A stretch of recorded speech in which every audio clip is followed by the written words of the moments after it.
Dusk descended upon the dense forest like a thickening veil, and the once golden streaks of sunlight had faded into a brooding twilight. Eli Rendell moved swiftly, his boots barely making a sound. The group's pace was urgent, their focus sharp as arrowheads. Cara Ellery, with her striking auburn hair tied back, matched him stride for stride. Bellin, ever the silent observer, trailed them closely, while Maris Thornwood's hand rested on her bow.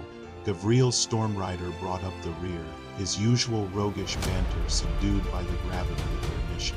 Eli felt an unfamiliar restlessness, as if the cool night air was whispering through his veins.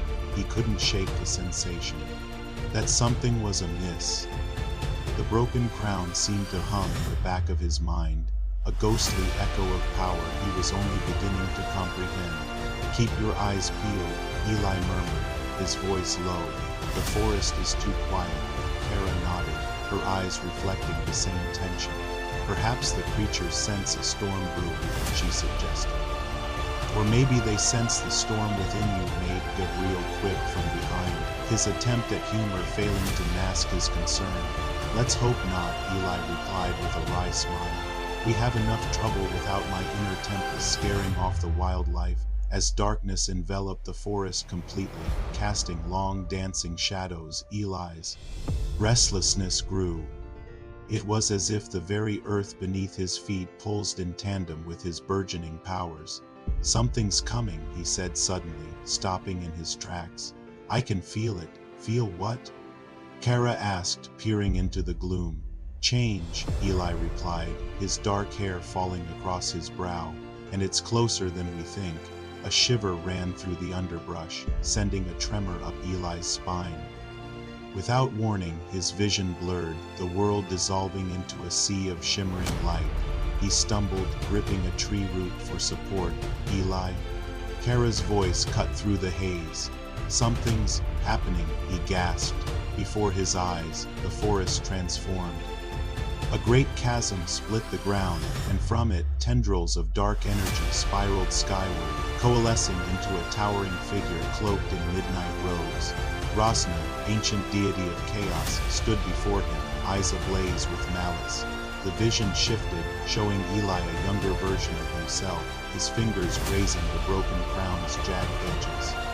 The moment his skin made contact, a pulse of arcane power surged forth, fracturing the seal that held Rosna bound. The vision faded, leaving Eli trembling. "By the gods," he murmured, "it was me, my touch on the crown. I freed Rosna." Shock rippled through the group. "Are you certain, Eli?" Gavriel asked. "Clear as the night sky," Eli replied. Cara's hand found his, her grip firm. "We stand with you, Eli. Together we'll right this wrong." With this revelation laid bare, they pressed on into the night. The villages they passed lay deserted, the land itself seeming to mourn under Rosna's influence. The rivers ran slower and the soil yielded less. "Feels like the shadows are watching, doesn't it?" Gavriel quipped. "More than watching," Eli muttered. He had been so young, so eager to prove himself as the protector of the crown. But what protection had he offered by releasing a nightmare upon the world? "Your shoulders aren't built to carry the sky, Eli," Cara said softly. "This burden isn't yours alone." "Perhaps not," he conceded, "but my hands set this into motion." The connection to his powers, once a flickering candle, now blazed like a beacon. He had to embrace his destiny, not as a penance, but as a promise to the future. Their journey took them deeper into the Eldwood forest, where gnarled roots and thorny brambles snagged at their cloaks. A once clear stream ran black with corruption, and the air felt heavy with malevolent energy. "Rosna believes himself invincible," Eli said, his eyes alight with purpose. "But he has yet to face our combined might. We will cleanse these lands, restore balance, and bring an end to his tyranny." This was more than a journey. It was a call to arms. They were the flickering flame of resistance, seeking to ignite a fire that would cleanse the realm. The leaves rustled ominously, a warning carried on the wind. "Did you hear that?" Maris's voice pierced the stillness.